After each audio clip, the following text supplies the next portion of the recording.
welcome, everybody. Welcome back to the Not a Rabbi podcast. And I lost my witty tagline for that, so you'll have to just deal with it, and I apologize. Welcome once again to everybody, and thank you for the people that are in the chat right now. And I would also like to thank the moderators of the unofficial Fifth Column podcast Discord server. We have to come up with a little bit of a better name for that. It doesn't seem to roll off the tongue. But the unofficial Column podcast Discord server, we'd like to thank the moderators for allowing us here and to do this thing that we do fortnightly, as I like to now say, because I'm not British at all. We're back. Got an interesting show today, I think. We are going to talk about a very uncontroversial topic, and we're going to do some news, and we're going to do some feedback as well. So let's just rock and roll. What do we do? Okay, so first thing I wanted to do was do a couple of news articles here, and I am going to post the first one into the live chat. So if you'd like to click on that link, if anybody's in the chat and they would like to read the article as well. This is going ahead and discussing the question of, does Pope Francis have a Jewish problem? Now, if we take Betteridge's law of headlines, the answer, of course, would be no. He does not have a Jewish problem. However, this article goes ahead and makes the case that the current Pope, Pope Francis, has had an issue, and it's really started to go ahead and bring to the front a question because of what's been going on since October 7th and the war between Hamas and Israel. It's been really coming to the forefront. And one of the major issues that he goes ahead and has done here apparently is twofold.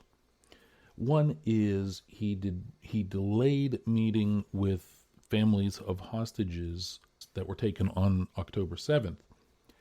The second thing that he did was he went ahead and he said, and I just want to bring this quote up right now, where I could find it. There we go. Yes, the Jewish Torah does not give life. And this was a comment from 2021, August 2021. His full comment was, it does not offer the fulfillment of the promise because it is not capable of being able to fulfill it. Interesting, I would say. And a bunch of people have now spoken about this. The person that I'd really like to speak to about this is a very old person that I know, an old person that I know. Actually, most people that I know these days are old people. But somebody that I've long been a fan of, I've never gotten a chance to speak with, which is Father Guido Sarducci, who is a commentary, who has probably a website these days on the Vatican. And Father Guido Sarducci has a lot of interesting insight into this. So I would, if he's still alive, I would love to talk to him about this. As somebody in the comments mentions, theological differences between the Pope and Jews. Film at 11. Yeah, that's pretty much what I feel about this. Also, it's a lot of much to do about nothing, I would say. There's a historical issue at play, I think, as well here, where the Pope has always generally been not the friendliest to Jews. So that is always an issue. If you take a look at what happened during World War II and the Pope at that time and what he did or didn't do to help protect Jews, it's, there are issues. And of course, starting with the Council of Nicaea in 312 of the Common Era, that's also been a major issue as well. So you have these, you have these tensions between the Jews and the Christians. Not surprising, but there it is. That was the point, and really the long of it was just to get to a Father Guido Sarducci reference. For those kids who do not know, Father Guido Sarducci is not a real person.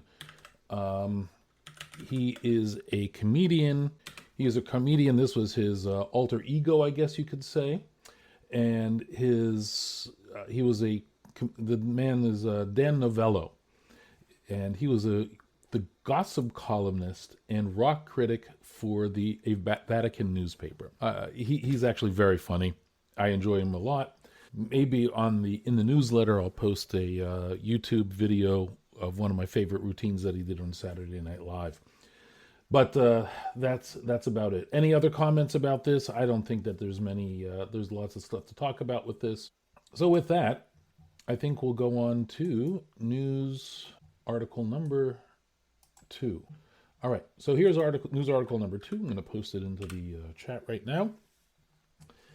And I mean, this is very nice to see.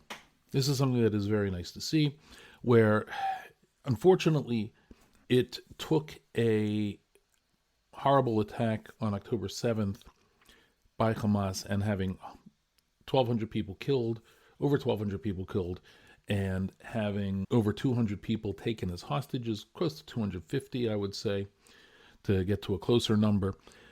But there is now a lot more unity that is in the Jewish community vis-a-vis Israel and not and the outside, the diaspora, as we like to be called. Or actually, I don't know if we like to be called it, but that's what we're called. We're called the diaspora, anything outside of Israel. And it goes ahead and talks about, a bunch of different acts that have happened since the October 7th events and the subsequent continuation of the war. And, it is nice. It is nice that there's a lot more unity than there has been in the past, which is it's a little bit too much inside. I mean, for my opinion is for this podcast, I think it's a little bit too much inside baseball in terms of what goes on in the intra-Jewish spats that happen.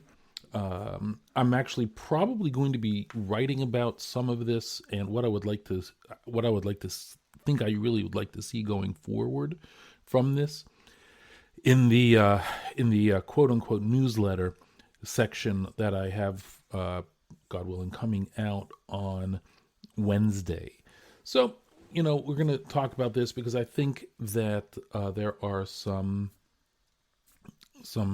things that need to be improved upon, which I would like to see. Okay, so if you guys got a chance to look through that, any questions that you may or may not have regarding that, you can certainly post that into the chat.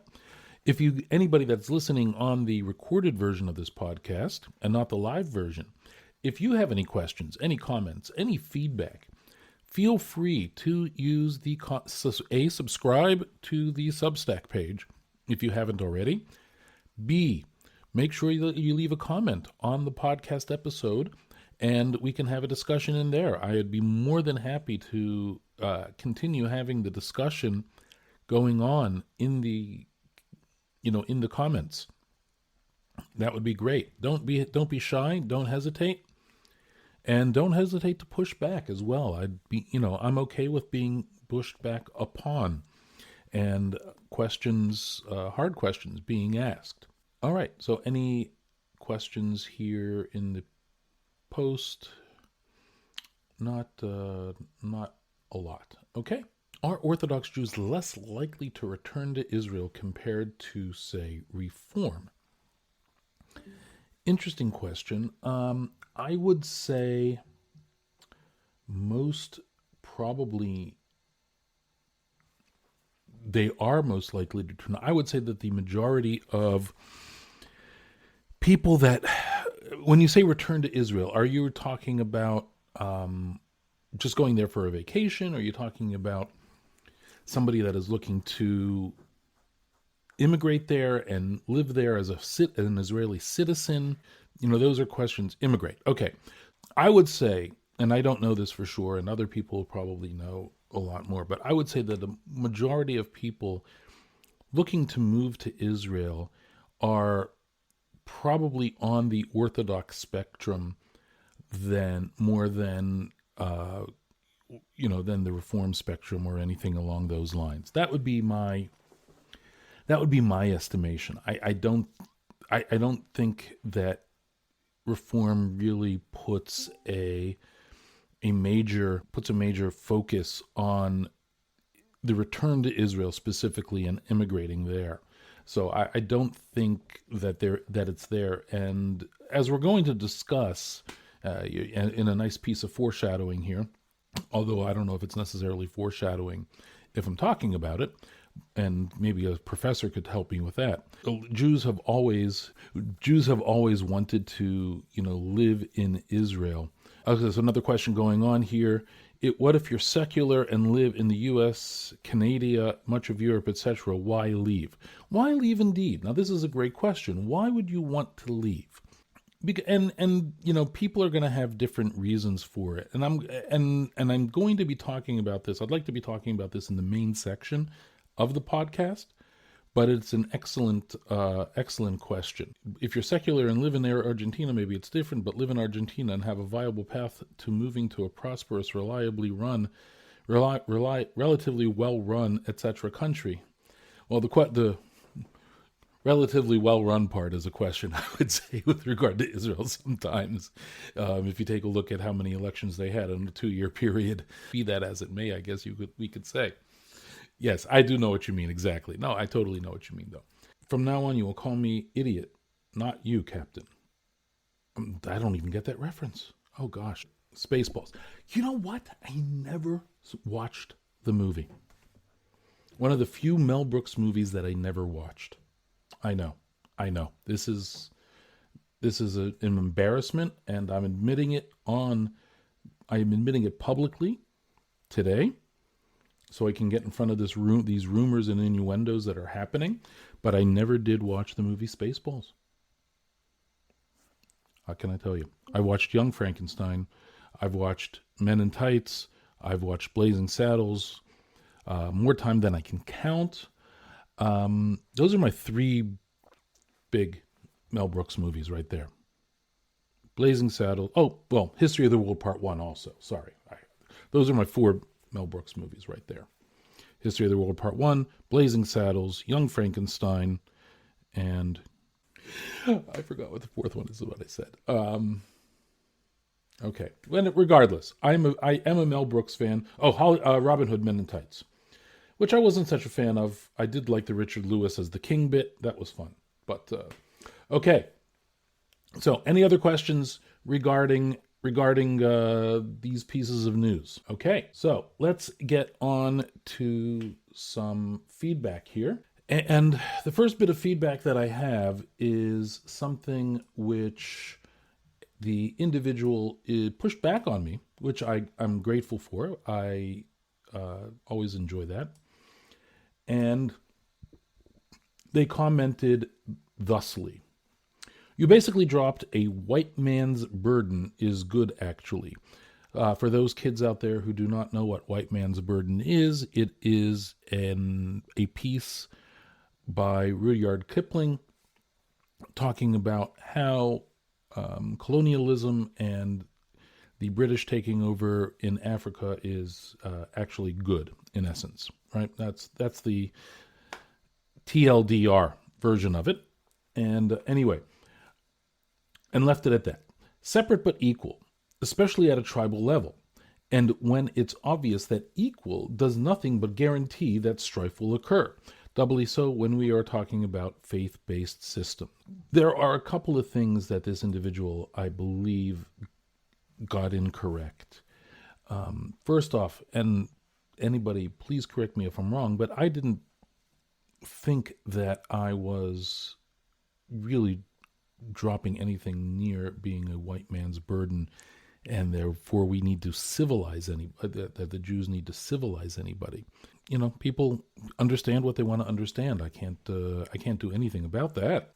So that was the first thing. Now the second thing, first conversions for the jokes. I almost became a dentist so I could make the jokes also, but that's a different story. And this does offend, people that do convert to Judaism just for the jokes does offend me as a comedian. But and for those of you who don't get the reference, I'll have to probably throw that into the newsletter as well. The famous Seinfeld bit. I want to point out that I don't believe that. I do, separate but equal is an interesting point. I don't believe it stands here because, as one of my favorite presidents once said, and if you have the David McCullough book on John Adams, it is in there, where he is talking in his numerous letters to Thomas Jefferson after they both were president. I believe it was after they had both retired from public service. And John Adams said, you take a look at two kids and that are born, they're both equal. However, they don't necessarily have the same opportunities. And that's the same thing over here. It's not an issue of separate but equal. It's what there is in terms of things. Now, the main point that I wanted to get to here with this person's comment, and I didn't push on it when the individual made the comment originally, because I was trying to not take that route for whatever reason, stupidly high-minded purpose probably that I was deciding to go with, that this idea of blaming the victim. And somebody else commented exquisitely on this issue specifically, and I copied it down to read, because I think that it is actually a very good reply to that. And this is something that I wanted to talk about as well, because when I mentioned that the individual says, no, I'm not blaming the victim, when this individual who commented is clearly blaming the victim. So the reply goes as this: as for victimhood, this is a hill this person will die on. The teen girl who slaps on a ton of makeup and wears a miniskirt, goes to a bar, walks alone down a dark alley at 1 a.m, is dumb, dumb, dumb. But she still does not deserve to get abused or killed for her stupidity, and she is an actual victim of violence. Agreed. This is the exact same thing that I'm trying to say. This is not something that you blame the victim for. Acknowledging her stupidity isn't blaming the victim, but saying she deserves what happens is. Exactly. Now, just to point out here, and I think this is a difference between me and what the commenter that is coming to my defense is saying, is that I would say most of the Jews just want to be, and especially when you're looking at the pogrom issue, which is what the original person had brought up, the OP, as we like to call him on the internet webs, then what is happening is most of the Jews just wanted to be left alone. They did not want to be bothered. They just wanted to go about their lives, and that's it. If it had to do with, intermingling and talking to people, of course they're going to talk to people, and they're going to respect them and the like. But they just wanted to be left alone. They didn't want anything to get in their way. They just, let them do their job, let them be part of the citizenry, easy for me to say. Let them be a citizen as much as they want to and move on. Next piece that this individual says: it's possible to acknowledge that someone is taking risks that could have dangerous consequences, or chooses to adhere to a sincerely held belief, meaning faith, even as they know it could make them a target for the haters, and in neither case are they engaging in those behaviors with the hope of being attacked for them. Exactly. Yes, this is not choosing to be a victim. Specifically with regard to faith, this is, this is something, you just want to believe what you want to believe. When it comes to faith, making those choices is often part of the steadfastness of faith, a mark of sincerely held belief. It is never craven gamesmanship to perpetuate the faith by being a victim. Yes, this is completely true. Nobody is looking to be a victim here. Even basic human nature demonstrates victimhood isn't attractive. It's not how you gain or hold followers or build a movement. Very true. In contrast, transcending those times when your faith was challenged and you held steadfast, that is signaling that you are part of a group that has purpose and wants you. And it's no small thing to be part of a group that has purpose and wants you. I really think the OP is misunderstanding the nature of collective action in religion and how statements and acts of faith are used to create and hold that community. This is very, very true.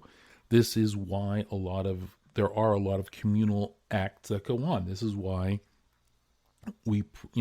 Jews pray 3 times a day with a group. We believe that the prayer with a group has a lot more weight, if you will, than praying by yourself. And so that is definitely something. And I think that the individual, and I commented to the individual, I thanked them profusely for putting this very eloquently and a lot better than I could have done, because I'm just an ignorant bore. So there we go. That was an excellent feedback and comment, little give and take that was going on.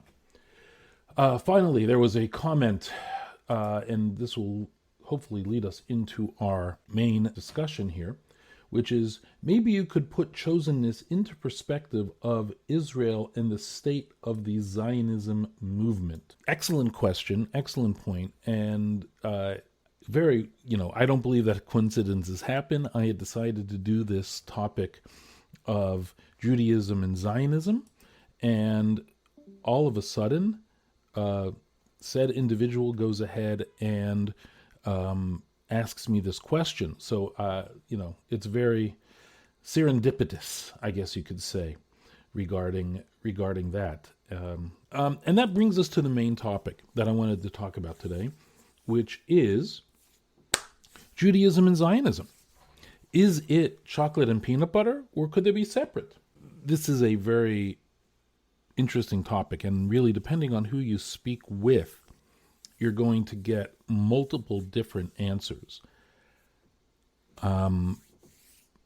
So, like I was talking to my dad today. I said I'm deciding to do something non-controversial, and when I told him the topic, he couldn't stop laughing. Try to get into this, and what I'd like to try to do is try to give somewhat of an historical survey of this topic and where it comes in and how it has interplayed. Not surprisingly, this is going to be something that is more of a Orthodox perspective on things, because, well, I am Orthodox, so I'm going to, bring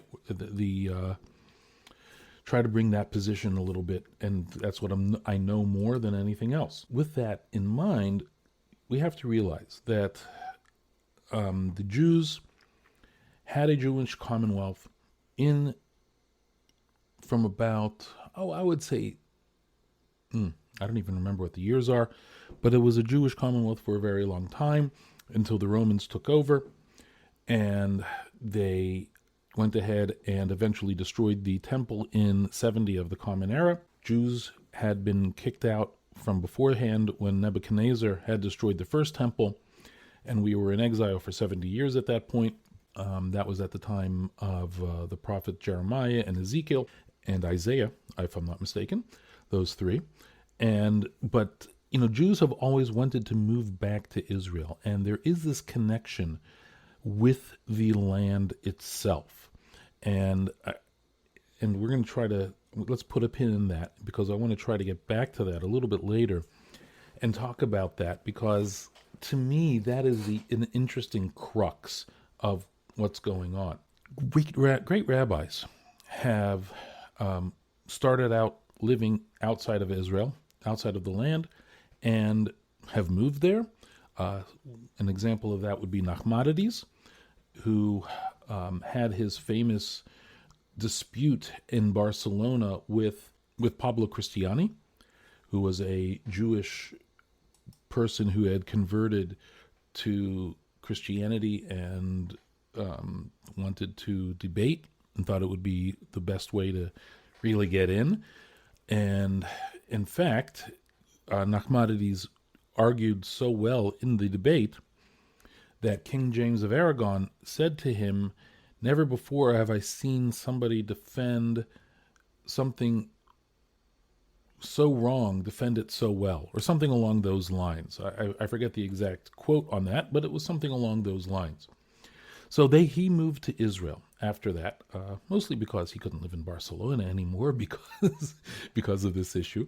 And people have, on the more modern side, Rabbi Yisrael Meir Kagan, who is known as the Chafetz Chaim, tried multiple times to move to Israel because he wanted to be there. He believed that that's where he should be.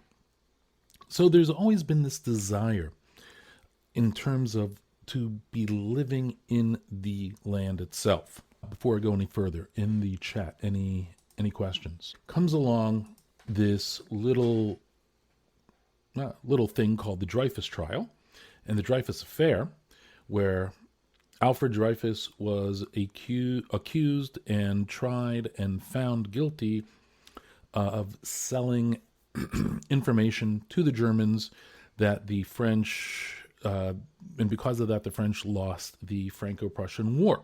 Little thing like that. And he was, and this was something that, really was national news, not even in national news, but it was news across Europe. And somebody from Austria was sent to report on this. And that reporter thought about this, and he said, you know what? This wouldn't be a problem if the Jews had their own country. The Jews, even though he was a non-religious secular Jew, he said, we need to have our own country.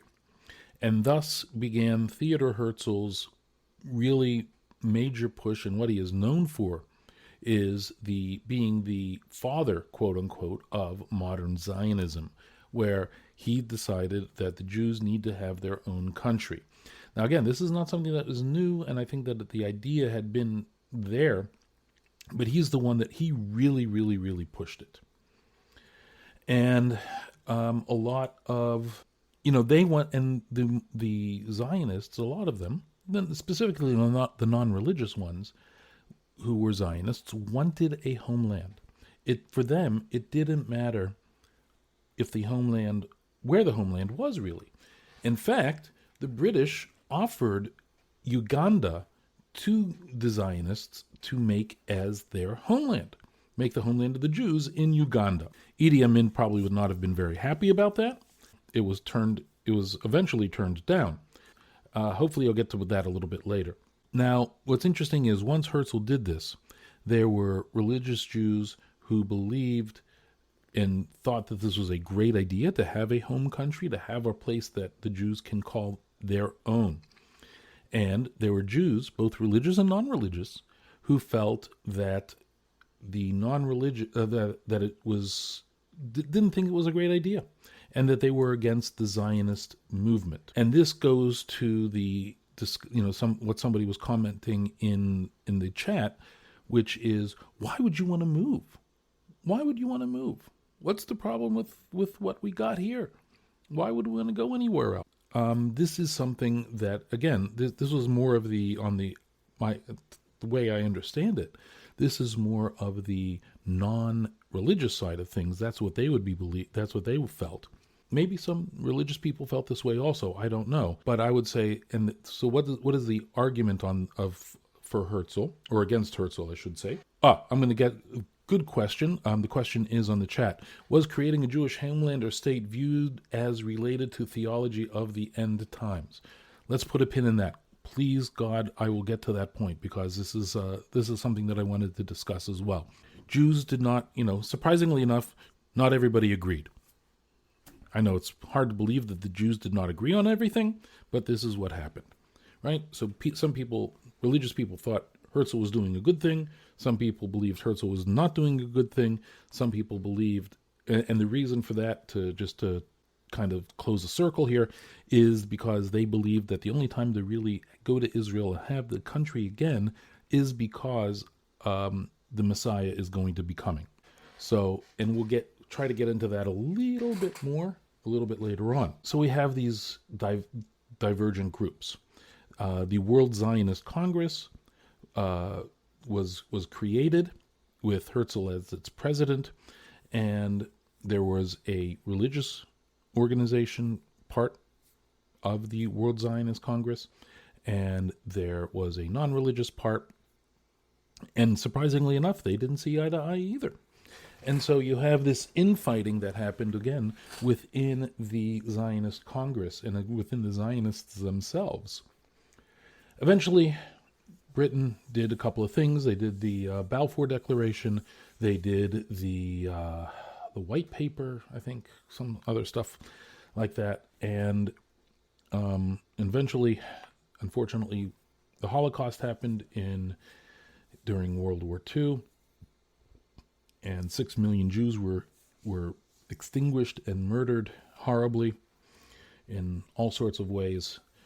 And in 1948, the State of Israel was eventually created after 1947 offer from the United Nations to go ahead and split the land between the Arabs and the Arabs and the Israelis, which the Arabs did not agree to. And apparently the UN was on a partitioning kick at this point in time, because they had already partitioned India between Bangladesh and Pakistan, if I'm not mistaken, something along those lines. They created those separate countries as well.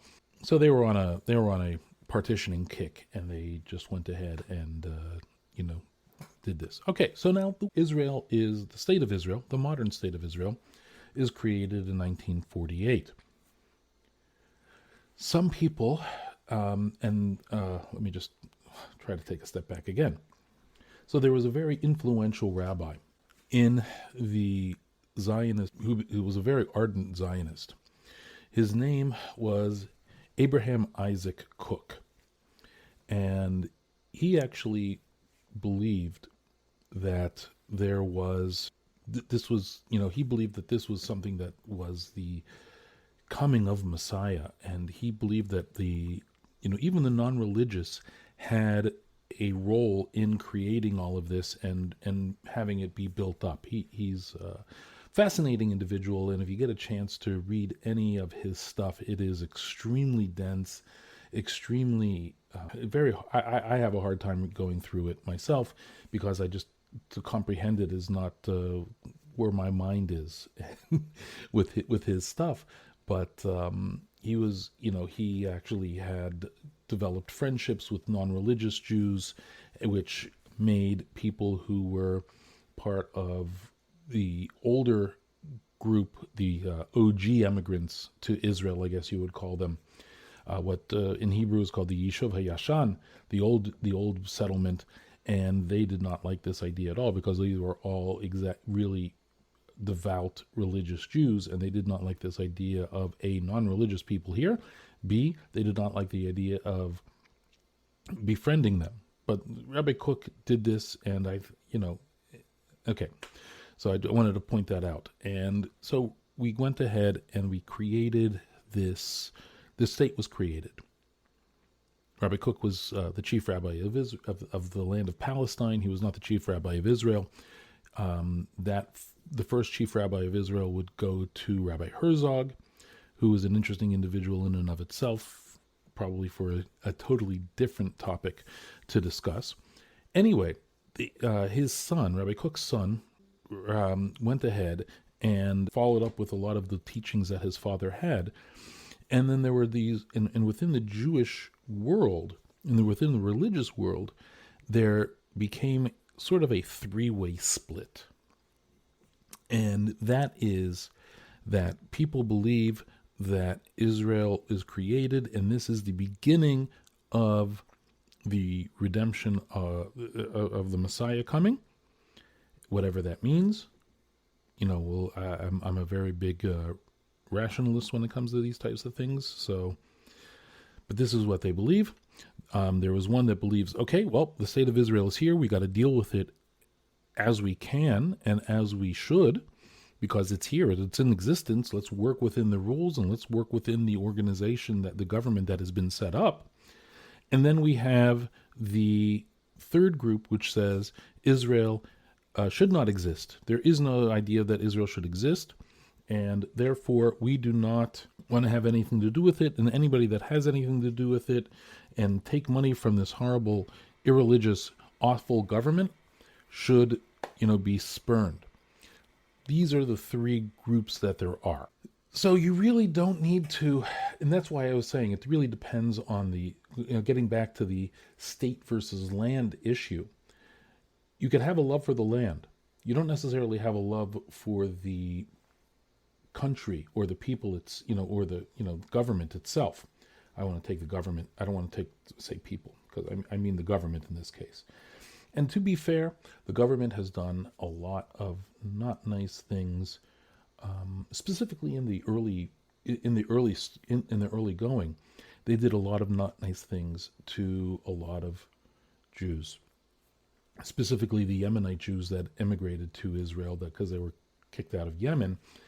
They took them. They kidnapped their children, took them to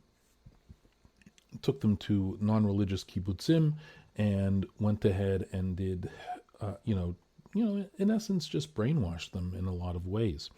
So they did a lot of not nice things. And so I'm not saying that it's a perfect country at all. And personally, I am very conflicted with regard to this, because I think that I see it both ways. I see it both ways, really, because there is this land, and the land is something that, God promised us.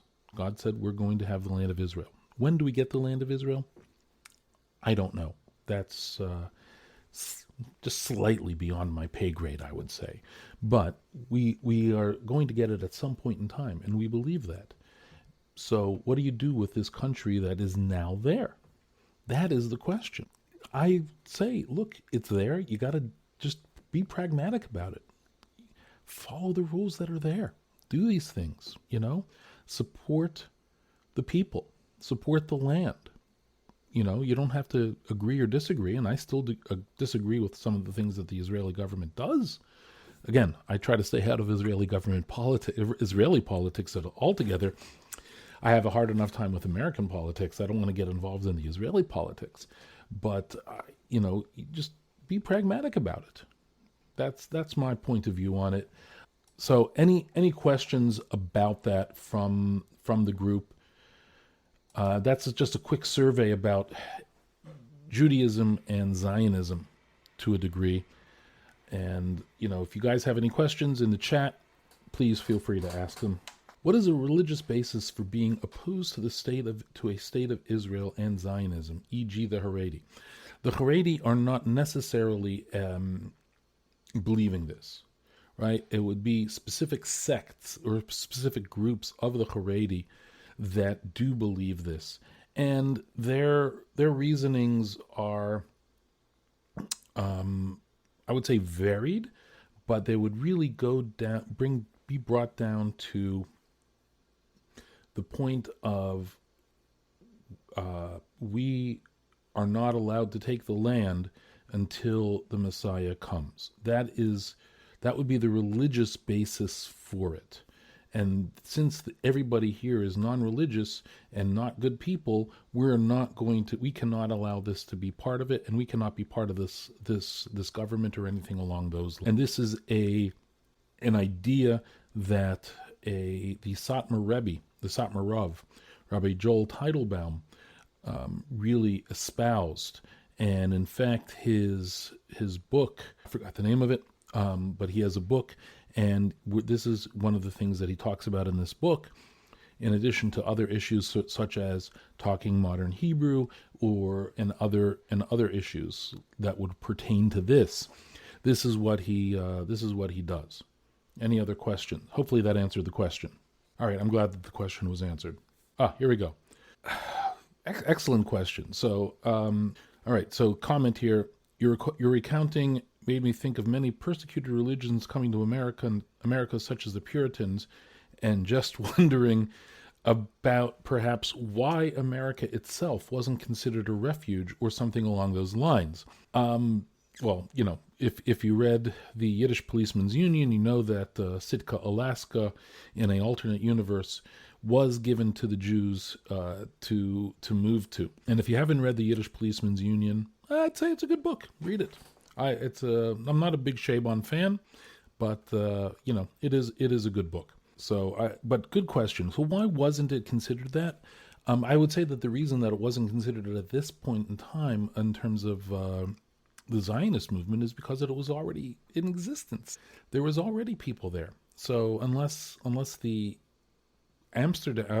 Dutch originally, and Peter Stuyvesant, who was the governor of New Amsterdam, was no friend of the Jews, and even though there was a Spanish-Portuguese synagogue, the Spanish-Portuguese synagogue here in New York City is the oldest synagogue in America, because it was even here before the English took over. So it was already in existence. So by the time that the Zionist movement happened, that's what it was. It wasn't something that could be taken over. I mean, also another Chabon book to read are the Adventures of Cavalier and Clay, which is more of a comic book,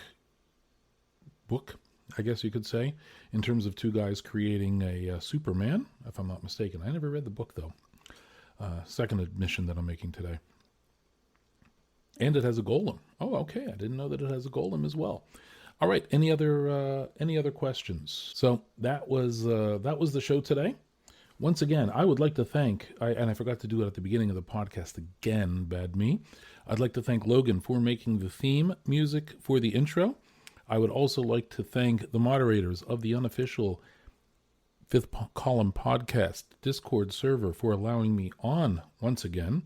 Somehow they keep having me come back. They must be drunk or something, or I have those pictures of them. One of the two. That is it for this week. I'll catch you in 2 weeks. We're not going to be having a podcast over Hanukkah. We're having it right after Hanukkah.